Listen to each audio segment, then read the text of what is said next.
as a professional in the recruiting space, right? Like you're getting tons of cold outreach, I'm sure, on a daily basis. Yes. And so if you can just if you can just we can just kind of start off with like how much on a daily basis are you getting cold outreach between phone calls, LinkedIn, and emails?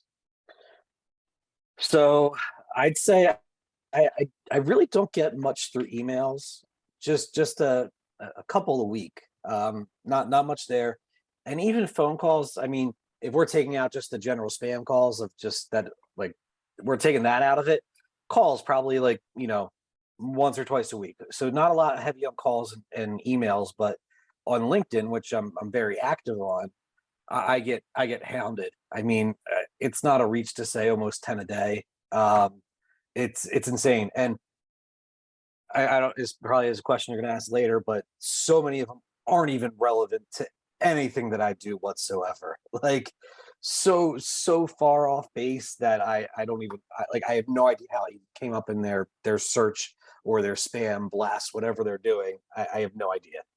But yeah, so it's very heavy on LinkedIn. Yeah, and would you say and I should have maybe told you about this question, but would you say it would be mostly people looking to work with the company that you're at, or is it vendors mostly that are trying to sell you something?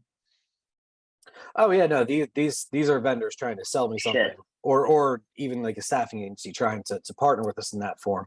I do get messages from people that want to work with Indogene as well, and I'm a recruiter. That's what I do. So Hmm. well, sometimes they're really off base too for what they're looking at, but that's part of the job. So yeah, when I say it's not a reach to say at 10, that's these are vendors.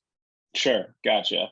And what you mentioned staffing agencies, but outside of that, that seems to be kind of a regular thing with recruiters when we're talking to them, right? Which Yeah. makes sense. But what other types of product services would you say you're getting pitched?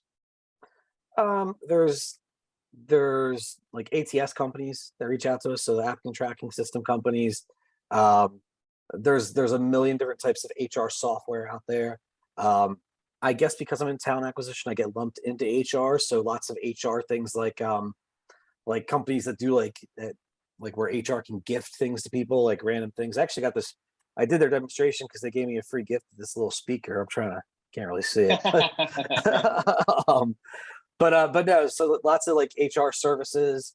Um, Trying to think of the other ones. There's a lot of different softwares that are using AI and things like that. Um, I get a lot of calls not from staffing companies, but companies that offer like offshore resources. And I'm Mhm. like, we're a global company. Our global headquarters is in India. We have all the offshore resources we need.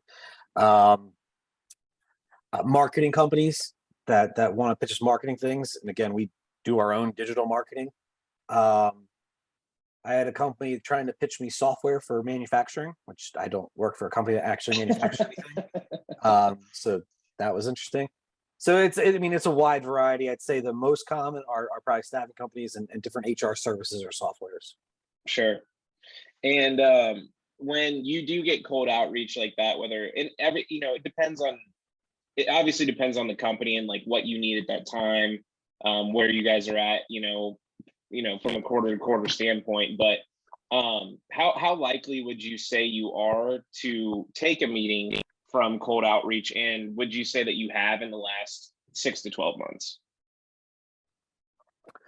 Yeah, so again, it depends on how relevant it is to me. So there was someone reached out to me about their diversity and inclusion platform, and I don't know too much about it. And I essentially told them, look, we're implementing success factors as our new ATS. Like I don't have the bandwidth for this, but reach out to me in a couple months, and I absolutely will.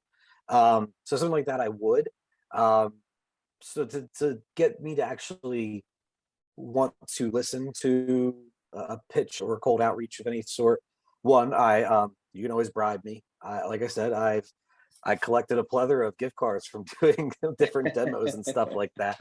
Um, but really something relevant. Like I said, I get so many things that are not relevant to me or talent acquisition whatsoever. I mean, it's in my title, so I have no idea why you're even reaching out to me, like some of these folks.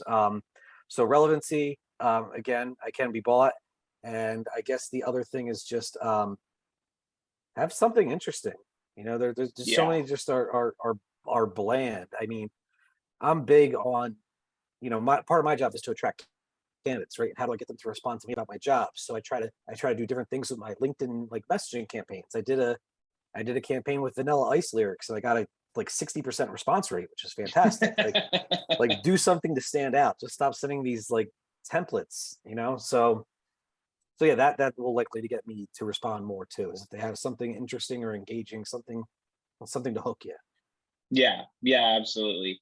Yeah, and it never has to be. I mean, you can kind of always tell when something is like copy and pasted, Oh yeah. right? Like you can always say, I mean, because I've kind of been on both sides, right? Like I've been pitched stuff, but then I've also been doing the pitching before. You know what I mean? And so there's a delicate balance depending on time, resources that you have. So it can be difficult, but I don't think it takes a ton of extra effort just to stand out just a little bit. So I'm totally with you there. Yeah, I used to be in a staffing agency, so I used to have to do the outreach. I get it. I try not to be like rude to them, but some of the like I said, when they lack relevancy or anything, like it just starts to grate on you because you get so many of them.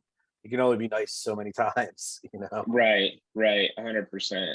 That's actually a great transition into is there anything that really annoys you when it comes to cold outreach? Like anything that really sticks out to you that you maybe see as a constant that's a mistake that a lot of people make that they could maybe correct? So Friday, I had three people from the same exact company reach out to me about something completely irrelevant within like 20 minutes of each other. And I got so like I just got so annoyed because I don't know. I'm the type of person like, when you have like the red dot on your phone of something unread, like it drives me up the wall. Like I can't have that. Like it's just like Yep, an I'm OCD with thing you. for me. I can't have that.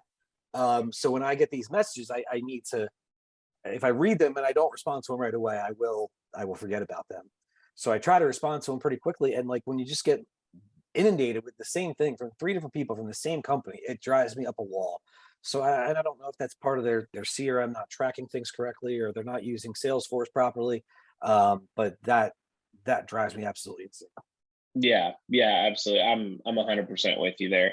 And usually it is like a back end thing. It's some, it's whether it be Salesforce or whatever CRM they're using. That usually tends to be the case, and I've seen it happen multiple times. I've also made that mistake being in sales, so I get it, But I understand where you're coming from. It is annoying, and there should be some sort of sifting through that. Like for us specifically, like with Outbound View or Talent View, we for any of our account executives or SDRs or BDRs, like we don't even have the same person working on the same account. So if we were working with, say, Coca-Cola, for instance, like one person's assigned to that. You know what I mean? Yeah. Just to avoid some of that, especially when it comes to prospecting. So I get that. When it comes to LinkedIn, obviously recruiting, talent acquisition, talent management, that's a huge area that you need to be active on, and it sounds like you are very active on that. What would you say your overall feelings are or thoughts about kind of the state of where LinkedIn's at right now? And when it comes to cold outreach specifically too, like how does that play into, I guess, kind of the overall aura, for lack of a better term, of LinkedIn at its current state? So LinkedIn is something so I'm not active on any social media. I don't have Twitter, TikTok. I'm too old for that crap. Even I have a Facebook. I don't use it. Um, so LinkedIn though is the one social media I'm active on because essentially for talent acquisition, it's necessary evil. It's that's where candidates live. That's where I'm going to find my candidates. So, I'm going to use LinkedIn no matter what.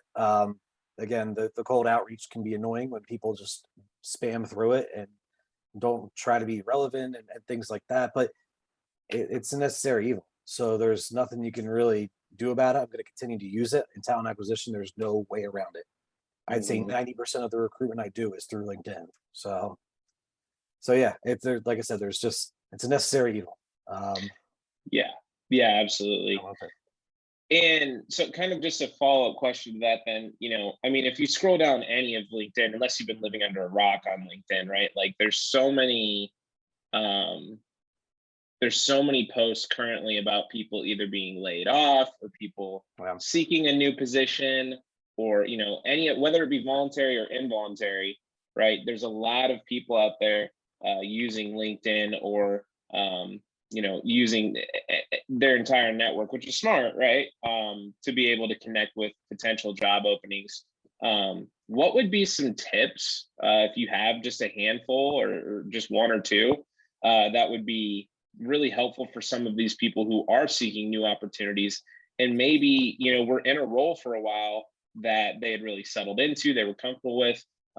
What are some of the things, like, as a recruiter, that you would say would be really helpful for them? absolutely leverage the posting on LinkedIn, and get everyone to comment on it for outreach. And I mean, I've seen it work so many times. And when I see someone do it, I try to comment for outreach, or at least like it so it will go through my feed as well. But I've seen so many people get back on their feet from that. Hmm. There's a girl in talent acquisition, and she got laid off, and I was trying to help her, and I actually connected her with someone, which is the job she ended up landing. But she's like, Jeff, thank you, but I had to sift through this. I got such a great response rate, and it's crazy how many of those posts you see now. And is it just because there's this many layoffs, or has this always been going, and now people are learning to leverage LinkedIn to Right. to to fix it? I'm not sure what the answer is there, but absolutely, do leverage that, put that out there, get everyone to comment or like on it, and absolutely be connected with some people in town acquisition, because people in town acquisition would, if they're good at their job, they'll be living on LinkedIn, and they'll be connected with a lot of Right. people, and they'll have pretty expansive networks. And it's always, even if they don't know something, you don't know who they know who could see it. I mean, that is some of the good of LinkedIn. People are a lot of Mhm. times willing to do the right thing when they see those stories. Yeah, absolutely. And it's not like LinkedIn's algorithms all that crazy. You know what I mean? Like, it's pretty straightforward. Yeah. There's nothing too wild about it. The more, I mean, it's just like any other social media. The more interactions that you have on it, whether it be likes or comments or whatever, shares, the more people are going to see it. So Yeah, that's you kind of the can beauty of LinkedIn. yeah, you can look up your social selling index on LinkedIn too, and it will tell you Right. your score, and so you can know how relevant everything you post will be, how Yeah. much visibility you'll get. So yeah, absolutely. Yeah. Last question here. If you were to have any just basic advice for SDRs, BDRs, AEs, marketers who are performing cold outreach through LinkedIn, specifically to that talent acquisition, talent management, recruiting niche, right? What would be a few things that you would say uh, could potentially enhance their ability to not be annoying, not be, be relevant, all of those different things, like, and have a better chance at selling their product or service to that particular niche? So I understand in those businesses, it's a numbers game, right? They want you to. It's all about outreach. How many people did you reach out to? How many emails you sent? How many? I get that, but just take an extra minute to make sure the profile you're reaching out to is relevant to what you're selling. Um, because if it is at least relevant, I will try to at least accept or respond and say no thank you, rather than just ignoring you or blocking you altogether because you're the 10th person reaching out to me that day and I'm just fed up. um, so just take the extra minute to, or seconds, take the extra seconds to make sure it's a relevant profile. um, and spend a little time to get creative. Have fun Hmm. with it. I mean, understand that yes, we are getting inundated with messages and calls, but if I see something catchy or something funny or something that actually that just makes me giggle, I will be more prone to respond to you because hey, at least you put in the time. At least you're putting something out. So Yeah. that would be the two biggest things. Make sure you're messaging the relevant people, and play around with it. Try different messages. Try different subject lines. Try different you know, campaigns, whatever you want to do, but just try different things. Don't be afraid to go outside the box. Yeah, professionalism comes in a lot of different ways, right? Like, a lot of the times when we think professionalism, it's very, like, you know, very buttoned up and all those types of things. And that's not always the truth, right? Like, that's not always Yeah. the truth. Like, obviously you don't want to be rude, you don't want to be, grotesque or anything like that. But at the same time, you know, we did a study a few years ago. I wasn't with the company at the time, but I know Blake had talked about this. Our CEO is like, they did a study on, there was like over 8,500 HR tech companies, right? So there's a huge need to be, not only relevant but also creative and fun, and set yourself apart. So I couldn't agree more with you there. But yeah, did you have anything else to add there? Sorry. No, no. Like I said, I think those are the two most important things, and those are the two things that are going to most likely get a response from me.